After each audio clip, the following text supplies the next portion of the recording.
What is up, guys? It's your boy Grim Romano, and I'm giving you the next matchup on UBC. Today's match we're gonna be going against the Tampa and Zygardes. As this is another hard match to go up against.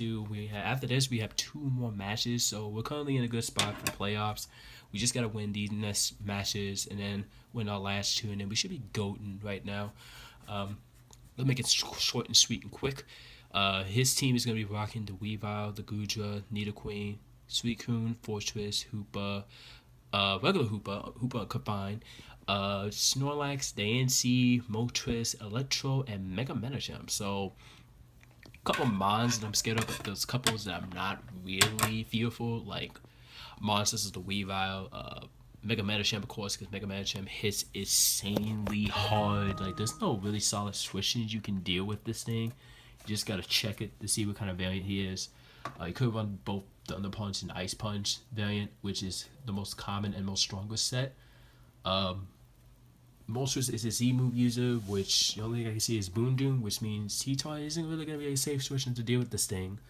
Snorlax isn't really an issue because now we got Hitmonchan, which he's not the best, but Hitmonchan can still scale Snorlax a lot. Fortress is going to be a pretty annoying issue. Crocoon or Suicune, whatever variant he runs, isn't an issue as well because of Mulla and Celebi. Nidoqueen, same thing. And we have Landorus, so we just got to see what kind of variant he is and we can beat it. He's probably going to run Shuckleberry just because we have so much good, strong ground type users that can use Earthquake. But other than that, his team is pretty average. I don't think this is still going to be a hard match because he does still have like Mega Champ and Weavile, but this week we still have a lot of options to deal with him as well. He still has to worry about the ground users and the other stuff. So basically, I'm just gonna go about the team building because it's really quick. But all I'm gonna worry about is the Medicham, somewhat the Moltres, and the Weavile. Gudra, we do have ways to check Gudra. We just gotta be careful not to use any grass type attacks, but I doubt he's gonna bring that. So this week we're going to be rocking, if it loads, there we go. This week we're going to be rocking with a couple of interesting sets. So we are going to be running Scarflander again. I made a shiny, could find out, but we're running Adamant just so we can do more damage. Scarflander outspeeds pretty much everything on his team. We're not worried about speed, we're worried about damage now this week because a lot of his team is very frail, and it's not really that scary going against Weavile because Weavile does have some issue going against Scarf and Lando. So it's not the end of the world. We're running Adamant with max attack, max speed. So just the only difference, we're running Adamant this one. Scizor is rocking again with the defensive variant again because it's the best way to guarantee counter his Weavile. Other mons such as Snorlax would be nice, but he probably would Maybelline Fire Punch on this thing, so that's another mod he probably would bring because Snorlax really does go to his team. But it's not going to sweep everything. It's just Mega Medicham is a big issue. So it still does a good, decent amount of damage because we are rocking attack investment, but it's 8. So we're running the same Scizor build that we ran last week. So nothing really new about that. Celebi is going to be rocking the Nasty Plot build with Shadow Ball, HP Fire because of switching such as like Hoopa. So I think we're faster than Hoopa, so he has to be Scarf to beat this. So say he brought his Hoopa, which I'm expecting, we can go in for the Shadow Ball and guarantee kill it. This is supposed to be a setup for Suicune if the Crocoon set, because Nasty Plot plus Giga Drain is enough to actually take on Crocoon. He has to have Ice Beam to deal with it. Toxic, any kind of Toxic build isn't really going to be a big issue because Poison, but we can just switch out and heal, and we have a Giga Drain for recovery. So mainly just set up and then just sweep. Psychic's not going to be helpful because Grass does the Psychic coverage we need. The only mon that can stop this is Snorlax, which is not that hard because we got Scizor and Lando. So yeah, that's the plan for Scizor. We're running offensive Celebi this week. It's going to be pretty awesome running Nasty Plot because it actually can cause some problems. Mulla is still rocking the same build we ran last week with Knockoff, mainly because we can knock items off his mon, such as we can check Moltres, but we're not going to stay in because I'm scared of Boondoom Moltres, but it's going to be a check towards his Crocoon item, guarantee his Gudra. Mega Medicham has to be careful going against the Mulla because if he gets burned, then that's probably the weird thing. If he runs Drain Punch, he's not going to be running Power on Metasham, which means we don't have to feel it with Scizor, because it doesn't really have any option to set up besides Bulk Up. But other than that, that's the plan with a Muller. That's how we're going to play with it. Rotom Heat is rocking Spadef to guarantee check the Moltres. Moltres is definitely going to be an offensive variant, so this set is definitely going to check the Moltres hard, so making sure fire doesn't go for this team. So we can check to see if he is Boom Doom and he wastes it, then we can use a Muller to wall him. I don't think he's going to be running. All I've been seeing from Moltres is offensive variants, because fire and flying isn't really a great defensive typing, but it's a decent offense. He's actually a great offensive typing. So that's the plan. We're running Calm Mind, guaranteed to check his special attackers. Match speed, match special attack is enough to take on any of his special hitters. And we have Bone just to deal with any kind of physical hitter switches. So that's the plan with Rotom Heat for this week. And we're, like I said, we're finally using a model, and we're running something pretty cool. This is something that's going to be something that's catching him off guard, and it's actually going to be the key. We're running Aqua Jet, Rock Blast, Knockoff, and Super Power. So Super Power is definitely for the Curslax, because Snorlax is going to be an issue, and I can take any hit from this thing, because one thing that's run is it's not all of them run Earthquake, so he could be Rest Sleep Talk Curslash with just a normal type move, but I don't think he's going to run that, because we do have a Steel type that literally walls the set. Super Power is guaranteed the 2-hit KO on Snorlax if he does not have like HP investment. Well, he is going to have HP investment, because who doesn't? Knock Up is good for knocking up items. Aqua Jet is decent priority. It's good for the Moltres and Weavile. He's probably not going to go for Ice Shot. He's probably going to go for Knockoff or Icicle Crash. And Rock Blast is there just to do pretty good chip damage. 3-hit with Bandit is not bad. It hits pretty everything else besides the dancing on this team pretty hard. Nidoqueen is the only one that can take it pretty effectively. So that's pretty much it. Mondo's running Bandit. You're going to see him more this last week.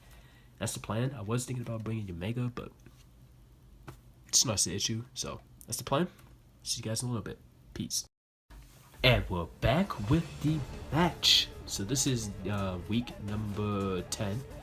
I'm going to talk about the team preview, which is going to be quick. So all these mods I was expecting him to bring. I was glad that he didn't bring the Hoopa, because that was like one thing that would actually kind of been really annoying to deal with. I was expecting to bring Snorlax, because Snorlax actually does put some checks on pretty much all my special hitters. So Snorlax typing alone is pure normal. Spadef is pretty good. Moltres was still another issue to the team, because we don't know what kind of variant of Moltres he could be. He could be Boom Doom, which Boom Doom is actually pretty scary, because he'll give him a free kill on pretty much a Muller, and he'll be able to have no problem dealing with the many member of my team, which is why we wrote him. Nidoqueen is a pretty big issue, because Nidoqueen can honestly set up rocks, do some pretty good damage with Shield Force. I mean, it's not as strong, but Shield Force, Nido family is pretty hard hitting, and of course the Weavile, which is pretty annoying, and Mega Metasham. Suicune isn't an issue, because again we have Celebi to check him. We are rocking the Choice Bandit Mondo to deal with his Snorlax and most of his members pretty well, and the Moltres, as well as Scarf Lando, because Scarf Lando is the fastest thing on this team besides Weavile with priority. So let's start off the match. I'm going to lead off with is the Landorus, as he leads off with the Suicune. So right off the back, I go straight for the U-turn, and it did like exactly 15% damage. So it is definitely a bulky variant, as he goes for the Toxic, which I wasn't expecting him to go for Toxic, but it's not the end of the world, because I have Giga Drain and I have Natural Kill. So I go for the switch to double out into a Mondo, because I have a feeling he may switch out into Moltres, which he actually does. And go for the Rock Blast, safe Rock Blast. Well, actually, yeah, and I end up missing, so that actually sucks. So I go for the Rock Blast, which shows that I would actually get a good chunk of damage on it if I get the chance to, but he does go for one curse. I didn't go for the Super Power because, well, blocking the Rock Blast. A double out into Scizor, side sweep, as he does go for the Body Slam immediately, so I don't think that was a good play, because I would have definitely taken the hit very well. I could have gone out the Landis, but I didn't want to risk it. Go for the knock on Choco Berry, as he does go for the Fire Punch, which is a really good play on his part. So I should have boosted this turn, as I knew he was going to rest but I just want to load its attack. So does go for the rest. So it revealed that he's cursed last with ref sleep talk, so it's pretty annoying. So I decided to go straight for the U-turn. I wish I went for the actually no, I went the EQ. I wish I went for Stone Edge right there and went the switch, but it was obvious. So I go hard switch out the one heat, as he does reveal that he's some kind of bulky build on this because no motions are toxic. So that's a relief, no Boon Doom. So I decided to go straight for the Bolt. Actually no, the Willow to predict the Nino, but he actually did a good play going out into the Snorlax.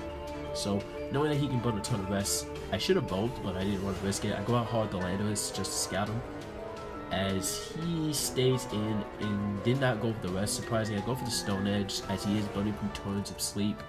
So I don't think he was running ref sleep talk on this. So I decided to hard switch out into my model. I forgot he doesn't have sleep talk because he went for curse and fire punch.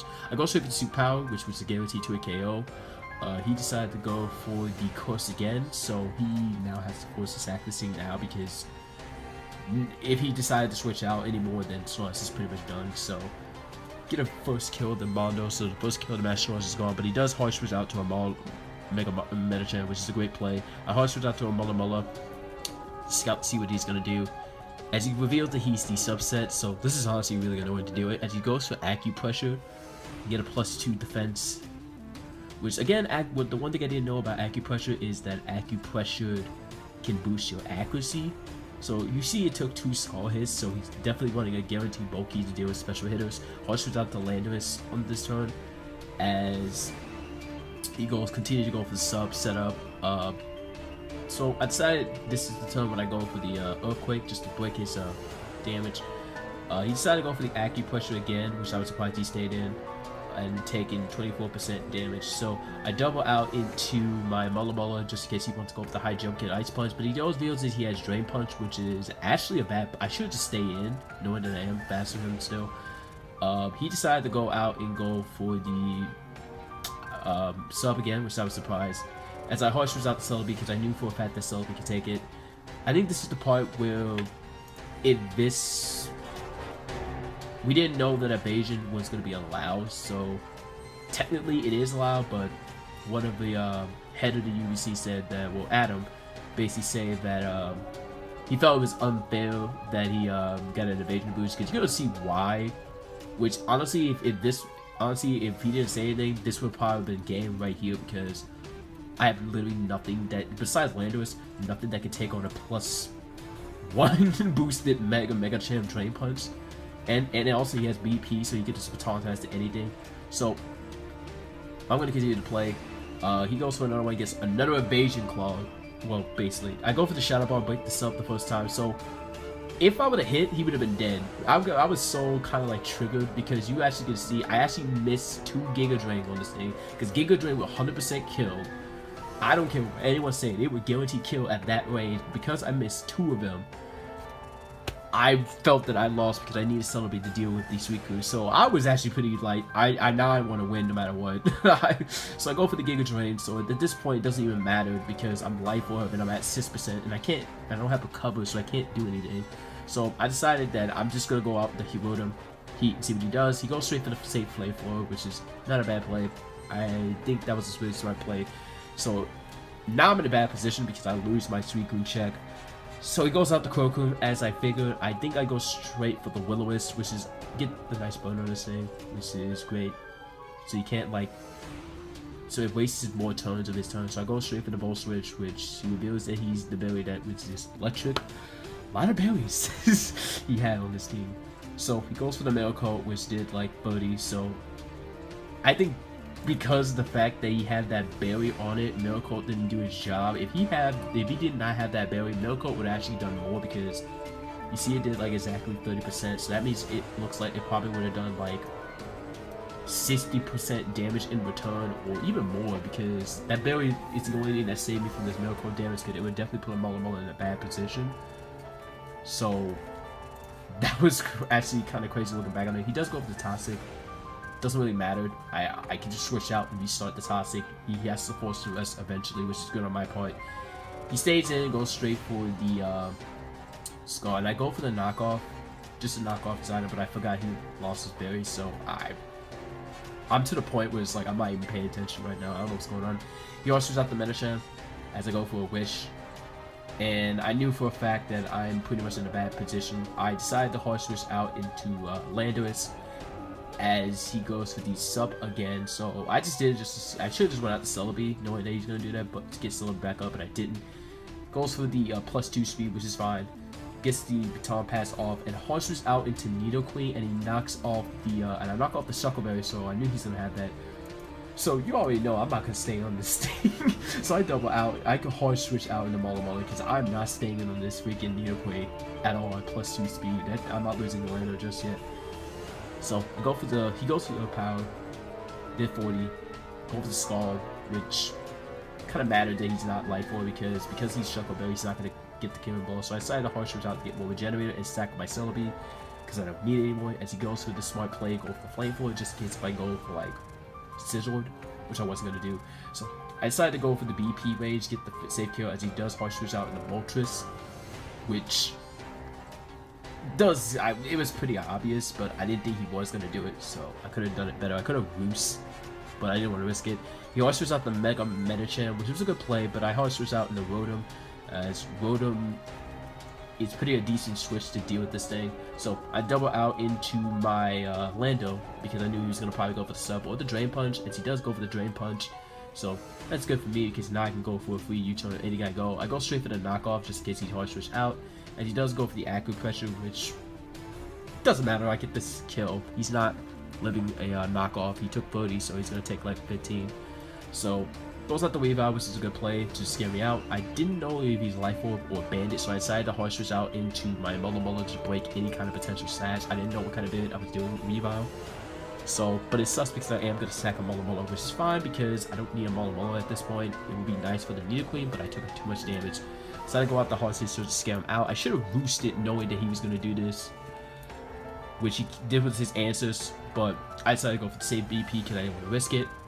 But I figured he definitely need Weavile alive, so I decided to hard switch out into a Maldo as he goes for the safe Flame Flow, which is still a solid play on his part. As I go for the Rock Blast, and this is what kind of really frustrated me because there were so many times I could have thing with Rock Blast. So now I'm in the position where I can't switch. I have to stay and let the thing die because now I just lost, like, there's so many opportunities I could have killed this thing, and me missing actually matters because this thing would have been a lot earlier. But it's good because I can go for the safe Earthquake and guarantee kill. U-turn doesn't kill at this range. He actually takes it by like a couple of points, which is crazy. So I decided to double out into my Rotom as a last resort, as I take 45% damage on this turn. And Batasi is going to put me down in a bad position, so this is where the match starts getting crazy. And I think at the end I kind of say I play horrible, so I go for the obvious full switch. It doesn't really matter because at this point I can't do anything. So he goes for the Surf, reveals that he's Surf Nidoqueen. But because I'm split def, I actually live. I actually get a kill with Rotom. I thought it was just, oh, that's it, I lost.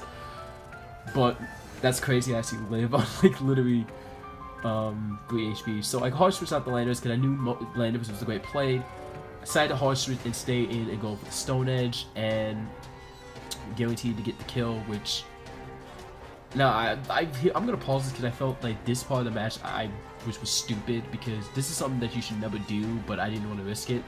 So instead of me just staying inside the sack Landorus, I decided to switch out the Sizzle for absolutely no reason. I feel that could have choked that match because now he just kills. He wasn't going to kill with Ice Shard and he wasn't Bandit. But the reason why I did that is because I wasn't confident on my Stone Edge hitting. And I was scared of like Bullet Punch because I was running a defensive build not killing. But it turns out because I broke the sass, he dies regardless. So yeah, at the end I just doped out. Probably because I missed so much Rock Blast. It wasn't like fun. It was to the point I just don't want to miss anymore. And then plus I wanted to kill with Landorus, so don't do what I do, never do what I do. I feel like I did the prep right, but I played absolutely like terrible. Like if the evasion, like we didn't know that the evasion would allow. If he didn't switch, he would have swept right there. That would have been game. But shout out to him. That was a really good. It was still a fun match. Nonetheless, it was still a very close game. I hope in the next matches I cannot be doing this, because the next match is gonna be the last person who I felt is hardest is Los Angeles, California, who is actually was a replacement for A Drive. So yeah, that's not gonna be fun. He's actually gonna be really hard. Probably the hardest player I'm probably gonna play in this whole league. Probably one of them, like Adam, CJ, well, and then the Blues. So we gotta win the next match. I'm glad we won this match. We're gonna not play as bad as we did. So anyways, if you guys enjoyed the video, make sure you guys subscribe if you want to see more UBC. We're getting close to the deadline soon. We're getting close to the end.